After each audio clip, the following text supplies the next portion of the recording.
Welcome to the shortest, most boring nail video you will ever see. Hey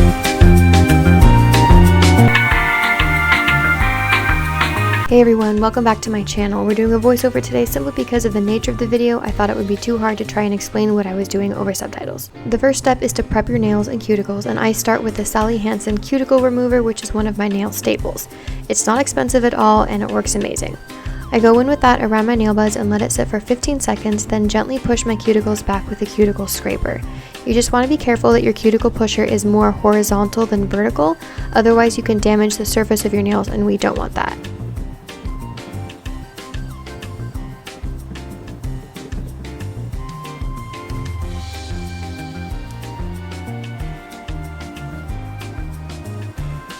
Then going in with my nippers and trimming away the excess cuticle and eponychium. Be careful you don't cut too much, and you want to make sure you're cutting, not pulling, which can lead to tearing and or bleeding. Obviously everything I do on one hand, I do on the other.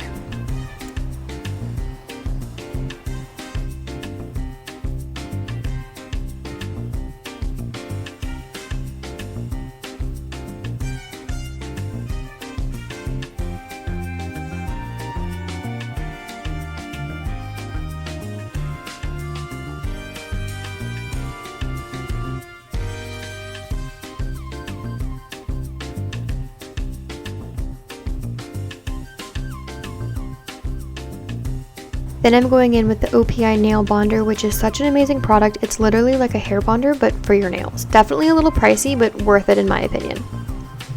The last step for the prep is going in with oil of your choice and rubbing that in, making sure your cuticles and nail plates are fully moisturized, but not too saturated.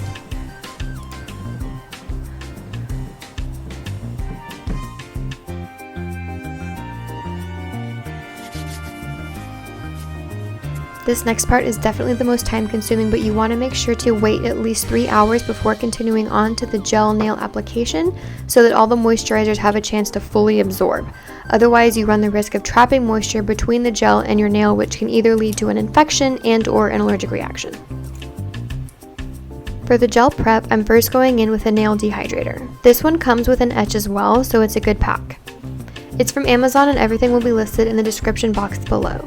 I go in with 2 coats of the dehydrator because my nails are naturally on the oily side, so I like to make sure they're as dry as possible. Then going in with the etch, making sure to apply a very thin layer. Again, you don't want to go in too heavy with it or your nails will pop off faster. I also like to etch the inside of the press-on nails themselves to really make sure my nails last as long as possible.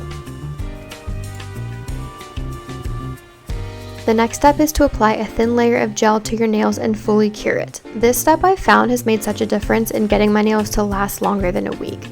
I did this before I went to London and they were still strong after 8 days, which for me is amazing. Then taking another layer of the gel on the underside of the nail tip, I'm using a gooseneck light to set the nail just enough for it not to move around. Once my whole hand has the tip set, I cure it again with an LED lamp for a full minute. Once the nails are on, I'll go in and shape them a little more with a glass nail file.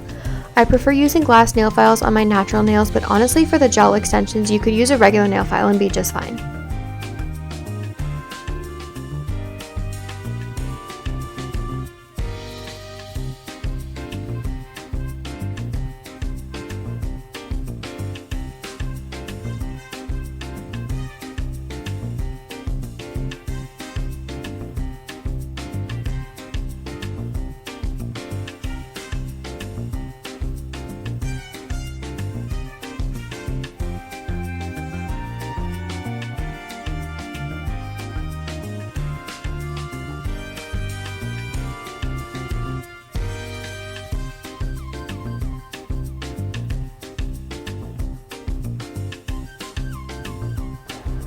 For the polish, I went in with a peachy nude. Again, I did these nails for my trip to London and wanted them to match all my outfits and not clash with anything. Plus, I've been really loving the clean girl aesthetic recently. I did 2 coats of polish, curing in between each coat. For the top coat, I went in with the OPI Gel Pro Health top coat. Once that was cured, I took a small alcohol pad and wiped off the top layer to get rid of the stickiness, and there you go.